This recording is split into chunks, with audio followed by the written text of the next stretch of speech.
Hey guys, thanks for joining me for another bike parts video. Today I wanted to do a quick talk through on what I'm doing for my handlebar setup. So I've got my Nest 21 3.5 front wheel on, got the discs mounted to it. Front end got put together by a local friend of mine. He's got a shop here in Sarasota. They do incredible work. I'll give a link down below to his shop. He's helping me do a couple of other things, so that's why I'm trying to get this as a rolling setup. I'm going to bring it to him. He's going to help me pull out this 6-speed main bearing that I'm going to end up replacing, because a lot of times these bearings go bad and then it wreaks havoc not only in your tranny but also in the primary. So since I've got it this far down, it's going to be just the right time to replace all that stuff. So I'm going to bring that to him, but I wanted to talk about the handlebars. So the handlebars that I'm going to be running are manufactured by ODI. So ODI has a really good reputation in the dirt bike world for motocross and stuff like that. And they've recently brought this bar to market, which is their Harley handlebar.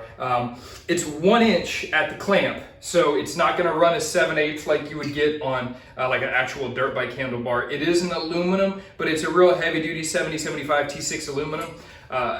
You know, I'm not huge on the logoing. It's a little bit loud for me. But anyways, I think it should look good and it should feel really nice. So I'm going to be running the ODI 1 inch handlebar. I think they call it a Mayhem. I'm also going to be running their throttle tube. So on Harleys, there's a bunch of different throttle tubes. This is definitely one of the more expensive, but it is aluminum. It's not plastic. It's just really nicely made. Just the quality, the machining of it, it just feels really good. So I'm going to be running the ODI tube.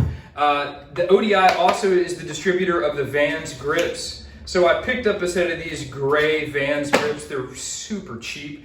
I don't know if I'm going to end up running them long term. I may switch over to a set of Avons or Nest grips, but for the time being, I figured they'd be good enough. I'm using drag specialties, just 6-inch 1 inch risers, nothing special. I upgraded to some new poly bushings because that's a must do. And then this is where I spent way too much money, but I absolutely wanted it really bad. So Klock Werks manufactures device mounts, and I have been using them for years. And so this is their top clamp, and I actually haven't even opened it yet. It's close to $200 just for the top clamp. So this is my stock Fat Bob handlebars. These are 4.5 inch risers. So I'm going up to 6. And then this factory handlebar is pretty flat. And this has got about a, let's call it maybe a 3-inch rise. So all in all, this should end up being around an 8-inch, 8.5 inch total rise. But back to the factory ones, these are also 1.25 inch at the clamp, so I really couldn't use any of the factory stuff, and I wanted to get away from that look.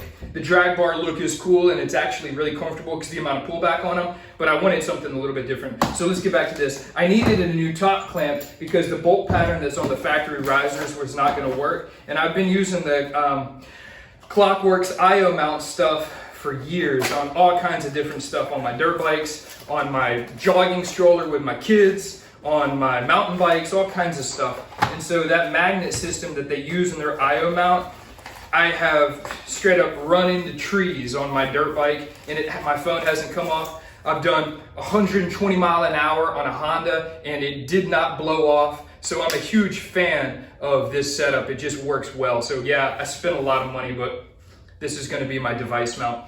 So anyways, there's my setup.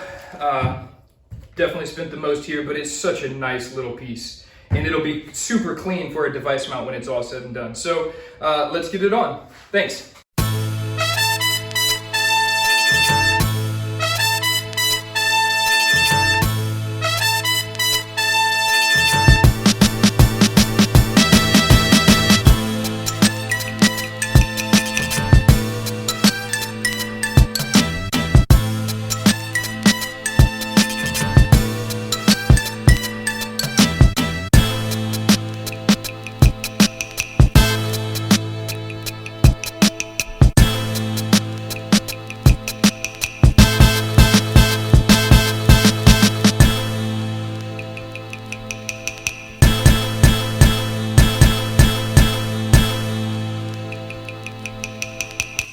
Okay, so I got the handlebar installed on the bike, and it was not without its issues. The drag specialty risers, I had to chase the threads. They're like half inch by 13, and they just were not wanting to bolt on. So anyways, I had to chase the threads, get them cleaned up, finally was able to get them bolted onto the motorcycle, and I am starting to get this bike put together for a really long road trip. I'm gonna do, you'll see that in some other videos. I'm planning on doing about 5,500 miles, over 5,000 miles, and so comfort is gonna be paramount. So I think I'm gonna table these for the time being. Either I might go with a little bit taller riser with some comeback, or maybe a different bar. I love the way that they look on the bike, but they just don't come back enough. It's geared a little bit more aggressive than what I'm looking for. So I went ahead and just put the factory bars back on. They have probably 7 inches worth of pullback, so it's a lot more kicked back, where it'll move me back into the saddle, and it's gonna allow me to lean back into my luggage once it's all bolted on. So anyways, the riser combo, 6.5 inch with the top mount and everything like that. It's a super good looking setup. They're really not expensive. I think these risers were like 70 bucks. Handlebars are, I think, $100. The grips are, I think 12 or 14. The throttle tube is, I think, like 50 bucks. So it is on the pricier side. And obviously I already talked about the top clamp. And I am using the Diamond Engineering hardware kit. So I'm using their 12-point stainless, just a nice little touch, and it's in the kit.